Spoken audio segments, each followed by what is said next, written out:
सादर प्रणाम। मैं नीरजा चौधरी आपके अपने चैनल इन्फोनी कॉर्नर में एक बार फिर आप सभी का स्वागत एवं अभिनंदन करती हूँ। आज के वीडियो में हम जो पढ़ने वाले हैं वो टॉपिक है लिंकेज और रिकॉम्बिनेशन। लिंकेज और रिकॉम्बिनेशन में देखिए दो आपको ये डायग्राम दिखाई दे रहे होंगे। यहाँ पर हमने दो क्रॉस के माध्यम से उसे समझने की कोशिश करेंगे। देखिए जब क्रोमोसोमवाद हमने पढ़ा तो क्रोमोसोमवाद में हमने ये पढ़ा कि जो क्रोमोसोम जीन होते हैं वो क्रोमोसोम पर स्थित होते हैं और एक स्पेशल ट्रेट्स के जीन्स होते हैं जो लक्षणों को आगे पहुंचाने का काम करते हैं। ठीक है, अब हमने पढ़ा कि जितने भी मतलब क्रोमोसोम्स होंगे और जितने भी जीन होंगे, जीनों की संख्या क्रोमोसोम की संख्या से ज्यादा होगी। यानी एक क्रोमोसोम पर बहुत सारी संख्या में जीन उपस्थित हो सकते हैं। जैसे 23 जोड़े जीन है लेकिन 23 जोड़े गुणसूत्र हैं, क्रोमोसोम्स है, लेकिन उस पर जीनों की संख्या क्या होगी, बहुत ज्यादा होगी।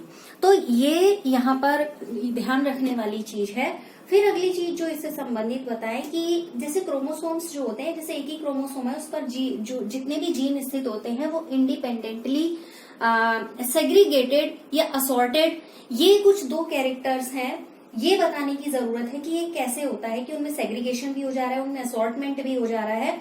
इसके दो कारण हो सकते हैं। एक तो ये कारण हो सकता है कि मेंडल के जब हमने नियम पढ़े तो मेंडल के नियमों का कहीं ना कहीं कोई अपवाद रहा होगा, जिस वजह से वहां पर हमें असॉर्टमेंट भी दिखाई दे रहा है और सेग्रीगेशन भी दिखाई दे रहा है जीन्स के अंदर। दूसरा कारण यह हो सकता है कि जब क्रोमोसोम यानी कि एक ही क्रोमोसोम पर जब बहुत सारे जीन होते हैं तो जब अर्धसूत्री विभाजन होता है यानी कि माइटोटिक डिवीजन, मेयोसिस डिवीजन होता है, तो उस समय ऐसा कुछ होता है जिसकी वजह से जो जीन है वो अलग अलग हो जाते हैं और जो वो दोबारा से रिकॉम्बिनेंट हो जाते हैं। यानी कि दोनों प्रकार की प्रक्रियाएं उसमें होती हैं। तो दोनों में से कोई एक बात है, या तो मेंडल का कोई अपवाद है, अदरवाइज जब अर्धसूत्री विभाजन होता है तो ऐसी कोई एक प्रक्रिया वहां पर होती है।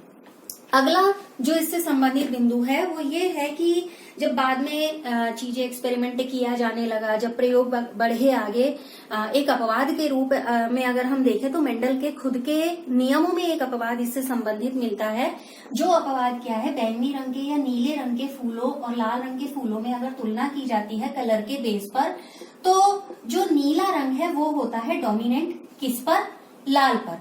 यानी कि इन दोनों की तुलना में जो ब्लू कलर होता है वो डोमिनेंट होता है और जो ये रेड कलर होता है इसके कंपैरिजन में वो कैसा होता है, रिसेसिव होता है। अब इसी के साथ तुलना होती है लंबे पराग और गोल पराग के बीच में। लंबा पराग जो होता है वो गोल पराग के बीच में, पॉलन की बात कर रहे हैं, वो इनके गोल पराग के संदर्भ में क्या होता है, डोमिनेंट होता है। यानी कि ये क्या होता है, प्रभावी होता है तुलनात्मक इसके। ये रिसेसिव कैरेक्टर हो गया और ये कैसा कैरेक्टर हो गया, डोमिनेंट कैरेक्टर हो गया। तो इन दोनों की तुलना की, इन दोनों की तुलना करने के बाद जैसे हमने कल एक ग्राफ पढ़ा था, फिर हमने उस ग्राफ में जो पिछला वीडियो है उसका लिंक मैं डिस्क्रिप्शन में दे दूंगी। उसमें हमने पढ़ा था कि 1:1:1 मिलता है। यानी कि चार अलग अलग तरीके की यहाँ पर संततियों के लक्षण दिखाई देते हैं। ये जनकीय रूप होता है, पेरेंटल फॉर्म होती है, ये भी पेरेंटल फॉर्म होती है, और ये जो दो होती हैं वो पुनर्संयोजन अवस्थाएं यानी कि रिकॉम्बिनेंट फॉर्म होती है। ठीक है, तो वही चीज क्या मिलती है, इसमें मिलती है। दोबारा उसको नहीं पढ़ रहे हैं, लेकिन ये फिनोटाइप के बेस पर उसको कैटेगराइज कर दे रहे हैं। फिनोटाइप के बेस पर जैसे नीला लंबा, ठीक है, दूसरा हो जाएगा नीला गोल, लाल लंबा पराग और लाल गोल पराग। ठीक है, तो ये चार अलग तरीके के हमें क्या मिले, जो लक्षण मिले थे वो मिले।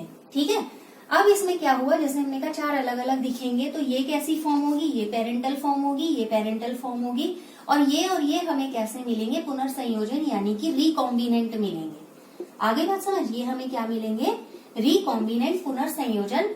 ठीक है, अब देखिए ये जो स्थिति है इसमें अगर हम टेस्ट क्रॉस करते हैं तो टेस्ट क्रॉस के बेसिस पर जब हमने इनकी क्योंकि दो अलग अलग कैरेक्टर लिए हैं, इट मीन्स दो अलग अलग गुणों के आधार पर हमने इनकी क्रॉसिंग कराई है, तो जब ये हम इनके बीच में क्रॉसिंग कराते हैं तो इसका ऑब्जर्वेशन भी कर रहे हैं, हम उसका असॉर्टमेंट भी देख रहे हैं, हम उसमें ये भी देखने की कोशिश कर रहे हैं कि जब उसमें लिंकेज दिखाई देगा तो वो लिंकेज कैसा होगा। तो टेस्ट क्रॉस जब यहाँ पर पूरे तरीके से इनके बीच में इंडिपेंडेंट असॉर्टमेंट करने वाले जो दो जीन थे, 4 तरीके के फिनोटाइप हमें यहाँ दिखाई दे रहे हैं, जो हमने फिनोटाइप यहाँ पर लिखे। अब इसमें क्या होता है, जब द्विसंकर टेस्ट क्रॉस होता है तो हर एक में एक अपेक्षित आवृत्ति हम ये मान लेते हैं, क्योंकि जैसे क्या माना कि ये भी 1 मिल रहा है, ये भी मिल रहा है, ये भी 1 मिल रहा है, तो कितनी फ्रीक्वेंसी हो गई, 25% ही तो एक की फ्रीक्वेंसी हो गई, क्योंकि एक हमें मिल रहे हैं, तो 25% इसकी फ्रीक्वेंसी हो गई। तो ये जो 25% फ्रीक्वेंसी है, लेकिन अगर आप इसको, क्योंकि ये पेरेंटल फॉर्म थी और ये पेरेंटल फॉर्म थी, अगर आप इन दोनों को देखें, इसके 25% और इसके 25%, ठीक है, तो दोनों के क्या हो गए 25-25%, यानी कि जो पेरेंटल फ्रीक्वेंसी है वो 50% और प्लस 50% रिकॉम्बिनेंट फ्रीक्वेंसी हमें यहाँ पर मिल रही है, पुनर्संयोजन आवृत्ति हमें यहाँ पर मिल रही है। अब गार्डन पी की बात करें तो गार्डन पी में ये बढ़ जाती है और बढ़ी हुई जो पेरेंटल फ्रीक्वेंसी होती है वो 87% होती है, यानी कि 87.4% के लमसम होती है ये, ठीक है, 87.4%। अब ये जो क्या कह रहे थे, पेरेंटल फ्रीक्वेंसी है और रिकॉम्बिनेंट फ्रीक्वेंसी, उसमें अगर ये 87% है तो वो क्या हो जाती है, कम हो जाती है। गार्डन पी की बात कर रहे हैं, स्वीट पी की बात कर रहे हैं, जो हमने यहाँ 50-50% कही है, इसमें यहाँ हम कह रहे हैं कि गार्डन पी की बात अगर हम कर रहे हैं अलग से, तो पेरेंटल फ्रीक्वेंसी इतनी आती है और रिकॉम्बिनेंट फ्रीक्वेंसी इतनी आती है, ठीक है। अब क्या होता है कि जीनों का जब इंडिपेंडेंट असॉर्टमेंट यहाँ देखने की बात करें तो हमें यहाँ पर इंडिपेंडेंट असॉर्टमेंट इस वाले एग्जाम्पल में नहीं मिलता है। अब इस वाले एग्जाम्पल में क्यों नहीं मिलता है इंडिपेंडेंट असॉर्टमेंट, यानी कि दोनों जीन साथ साथ रहने की प्रकृति दिखा रहे हैं, यानी कि दोनों जीन क्या है, लिंक्ड है, आपस में सहलग्न है। तो ऐसी स्थिति की ओर ये संकेत करेगा कि जब जीन एक ही क्रोमोसोम पर स्थित होगा और जीन स्वतंत्र अपव्यूहन यानी कि इंडिपेंडेंट असॉर्टमेंट को वहां पर प्रदर्शित नहीं कर पाएगा। तो सहलग्न जीन की एक विशेषता होती है कि वो इंडिपेंडेंट असॉर्टमेंट को वहां पर रिप्रेजेंट नहीं कर पाता है, तो ये उसकी विशेषता के अंतर्गत आता है। इस चीज को ध्यान में रखिएगा, 1 नंबर का इंपॉर्टेंट क्वेश्चन है कंपटीशन के पॉइंट ऑफ व्यू से भी। अब देखिए, अगर डेफिनेशन फॉर्म की बात करें तो एक ही क्रोमोसोम पर जितने जीन सहलग्न उपस्थित हैं, यानी कि सहलग्न जीन जितने उपस्थित हैं, और ये जो पूरा एक इंसिडेंट है उनका सहलग्न जीनों का क्रोमोसोम पर उपस्थित होना, तो या दूसरे उसमें कह दूं कि जीनों का एक साथ इनहेरिटेंस होना, क्या कहा जाता है, लिंकेज कहा जाता है, सहलग्नता कहा जाता है। एक जीन जोड़े को कब सहलग्न कहा जाएगा, जब किसी भी टेस्ट क्रॉस में उसकी रिकॉम्बिनेशन आवृत्ति जितनी हमारा अपेक्षित मान है, अपेक्षित मान हमारा कितना है 50%, तो जितना हमारा अपेक्षित मान है उस अपेक्षित मान से कम होती है, यानी कि ये तब यहाँ पर सहलग्नता दिखाई देती है। इसलिए यहाँ पर लिखा है, यहाँ हमें कितना मिल रहा है 12.6 मिला था रिकॉम्बिनेशन, यहाँ हमें कितना बताया 50%, तो यहाँ पर लिंक्ड जीन दिखाई दे रहा है जिस वजह से ऐसा हो रहा है। तो फर्स्ट कंडीशन इसकी यही है। तो किसी भी जीन के लिए, माना क्रोमोसोम पर हमने कहा कि 2 सहलग्न जीन उपस्थित होते हैं और जब उनका रिकॉम्बिनेशन होता है तो वो किस तरीके का रिकॉम्बिनेशन यहाँ पर अपने आप को प्रदर्शित करने में करते हैं, ठीक है। अब देखिए इस चीज के लिए, इसके लिए क्या होगा कि माना हमने गार्डन पी का ही एग्जांपल इसलिए ले रहे हैं क्योंकि अभी हमने मेंडल के नियमों को पढ़ा, तो गार्डन पी को हमने उसमें पढ़ा है, ठीक है। तो गार्डन पी के अकॉर्डिंगली क्या होता है कि जो रिकॉम्बिनेशन आवृत्ति जो हमारी मिली थी 12.6 की बात कर रहे हैं, जो रिकॉम्बिनेशन फ्रीक्वेंसी की बात कर रहे हैं 12.6%, तो ये रिकॉम्बिनेशन फ्रीक्वेंसी कितनी आई थी 12.6, लेकिन पूरे तरीके से जितने लिंकेज जीन थे उन जीनों को 0% रिकॉम्बिनेशन आवृत्ति को यहाँ पर शो करना चाहिए था। अब ऐसा इसलिए होता है कि वो 0% क्यों शो नहीं कर पाते अपनी फ्रीक्वेंसी को, इसलिए शो नहीं कर पाते कि कहीं ना कहीं कुछ उस अवस्था में ऐसा होता है जब अर्धसूत्री विभाजन होता है कि जो जीन का भौतिक पदार्थ है, फिजिकल मैटर है, वो कहीं ना कहीं इंटरचेंज होता है, उनमें कहीं ना कहीं कोई विनिमय होता है। ठीक है, तो वो जो इंटरचेंज होता है किस दौरान, अर्धसूत्री विभाजन के दौरान, उसको बोला जाता है क्रॉसिंग ओवर। उसको क्या बोला जाता है, क्रॉसिंग ओवर। ध्यान में रखिएगा, इंपॉर्टेंट है। अब जब जीन के बीच में गैपिंग ज्यादा होती है, ये आप इससे समझ जाएंगे, लेकिन मैं यहाँ थोड़ा सा कोरिलेट कर ले रही हूँ। जब जीन के बीच में गैपिंग ज्यादा होती है तो क्रॉसिंग ओवर के चांसेस भी बढ़ जाते हैं। ठीक है, तो जीन के बीच में अगर गैपिंग कम होगी तो क्रॉसिंग ओवर के चांसेस भी यहाँ पर क्या हो जाएंगे, कम हो जाएंगे। तो अब ये हम कहें कि जब यहाँ पर मेयोसिस डिवीजन हो रहा है, अर्धसूत्री विभाजन हो रहा है, तो जीन विनिमय जो होगा, यानी कि जो आपस में इंटरचेंजिंग होगी, वो क्या होगी, क्रॉसिंग ओवर कही जाएगी। और ये कब होगा, जब होमोलोगस क्रोमोसोम्स के जोड़े में नॉन सिस्टर क्रोमेटिड्स जो होते हैं, उनके बीच में जेनेटिक मटेरियल का किसी तरीके से एक्सचेंज होता है। वो जेनेटिक मटेरियल का एक तरीके से फिजिकल फॉर्म में कोई विनिमय होता है, उसको बोला जाता है क्रॉसिंग ओवर। अब इंडिपेंडेंट असॉर्टमेंट के संदर्भ में कहें, अगर जीनों की बात करें, तो जीन का इंडिपेंडेंट असॉर्टमेंट, ठीक है, तो जीन का इंडिपेंडेंट असॉर्टमेंट जिससे कि 50% रिकॉम्बिनेंट फॉर्म मिलती है, जैसे कि फर्स्ट अभी हमने देखा था नीले और लाल वाले में। तो कैसे कंडीशन होगी जब 50% हमें रिकॉम्बिनेंट फ्रीक्वेंसी मिल जाए, वो कौन सी कंडीशन हो सकती है, वो मेनली दो कंडीशन हो सकती है। कौन सी कंडीशन होंगी, वो मुख्य रूप से दो कंडीशन होंगी। पहली कंडीशन होगी अगर जीन अलग अलग क्रोमोसोम पर स्थित हो तो, यानी कि अलग अलग गुणसूत्र पर स्थित हो।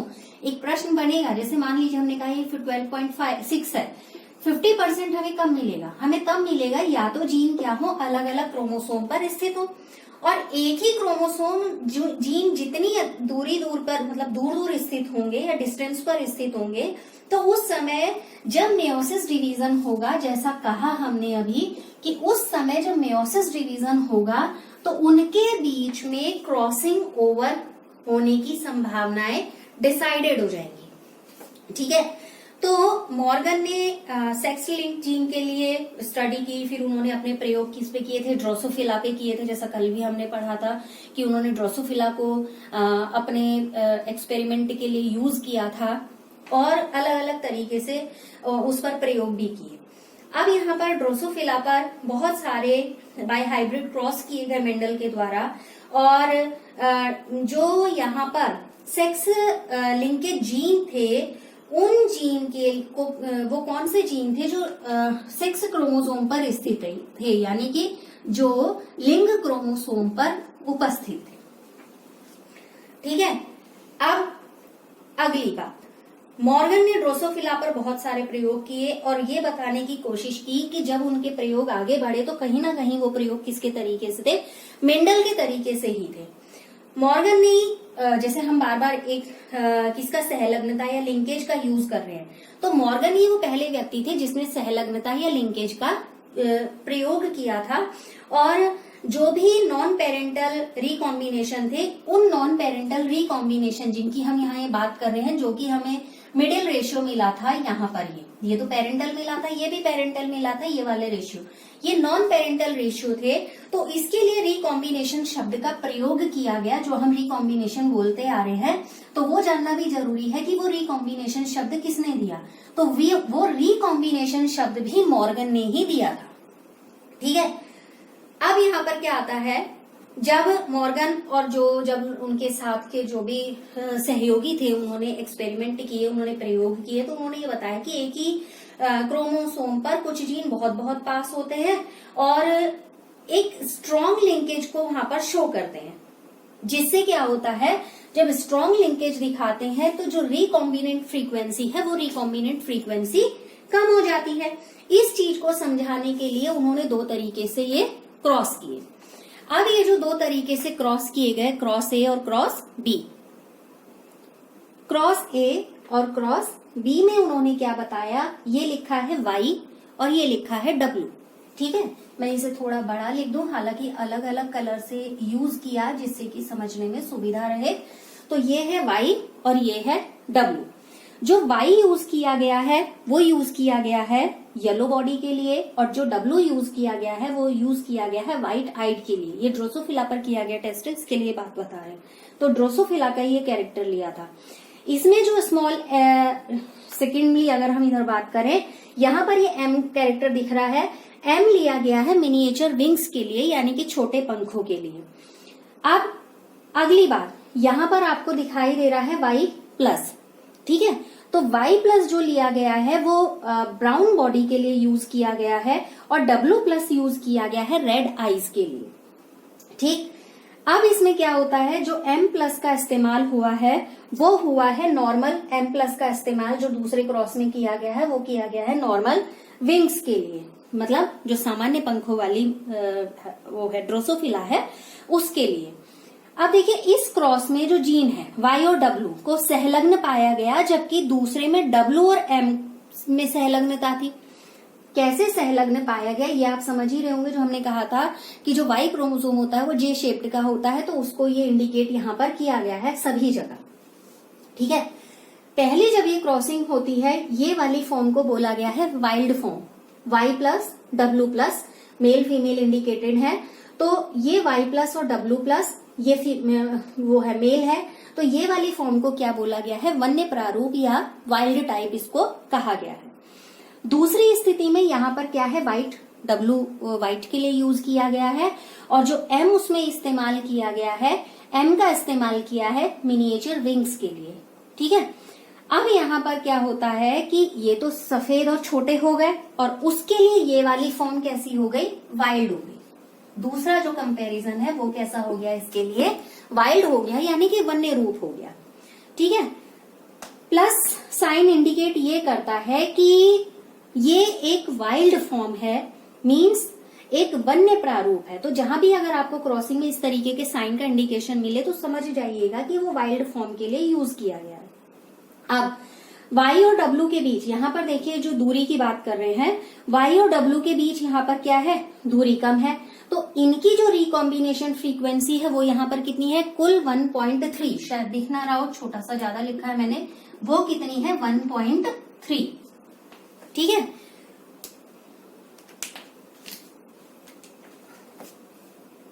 वो कितनी है 1.3% की फ्रीक्वेंसी है। देख लीजिएगा, क्योंकि इनके बीच में क्या है, गैपिंग कम है। इधर देखते हैं, इनके बीच में गैपिंग क्या है, ज्यादा है। तो यहाँ पर जो रिकॉम्बिनेंट टाइप की जो हमें फ्रीक्वेंसी मिली है वो हमें बहुत ज्यादा मिली है, वो मिली है 37.2% की, 37.2% की यहाँ पर हमें उनके बीच में फ्रीक्वेंसी मिली है। अब ये तो मोटा मोटा जो अभी तक हमने बोला वो किस बात पर निर्भर करेगा कि जीन के बीच की दूरी जितनी कम होगी, ये जो रिकॉम्बिनेंट फ्रीक्वेंसी है वो रिकॉम्बिनेंट फ्रीक्वेंसी उतनी ही कम होगी। जीन के बीच की दूरी जितनी अधिक होगी, उनके बीच की रिकॉम्बिनेंट फ्रीक्वेंसी की वैल्यू भी उतनी ज्यादा होगी। दोनों से आप समझ रहे हैं, कंपेरेटिवली हम उसको देख रहे हैं। फिर अगली बात देखिए, जब ये फ्रीक्वेंसी ज्यादा होती है, इसको ऐसे समझ सकते हैं, अगर मैं यहीं पर थोड़ा सा क्रॉसिंग ओवर को इंडिकेट कर दूं, क्योंकि टॉपिक जो पीछे गया उसको समझना भी जरूरी है। जैसे मान लीजिए ये है ए और बी टाइप के हैं, मैं ऐसे ऐसे ही दिखा दे रही हूँ उसको, मैं इसको ऐसे दिखाती हूँ। मान लीजिए ये है, एक हो गया ए बी और बी, ठीक है, ये हमने लिया, हमने कहा इनके बीच ये है ये, ठीक है ना, गैपिंग को इंडिकेट कर रही हूँ, थोड़ा रफली दिखाने की कोशिश कर रही हूँ। यहाँ पर ये है ये इनके बीच की क्या है, गैपिंग। ठीक, ये जो लिंक्ड हमने दिखाया है इसको, ये हो गया, गैपिंग ज्यादा है। गैपिंग ज्यादा होने की वजह से इनके बीच में जो क्रॉसिंग ओवर होगा उसके चांसेस बढ़ जाते हैं। ठीक है, ये वाला सेक्शन है, इसको दिखाती हूं मैं ऐसे,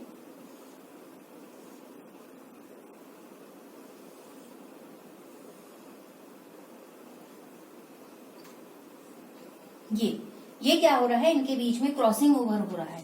क्रॉसिंग ओवर होने का मतलब ये है कि माना हमने इसको अलग अलग नाम दे दिए, माना इसे समझने के लिए हमें ABCD कुछ तो लिखना पड़ेगा।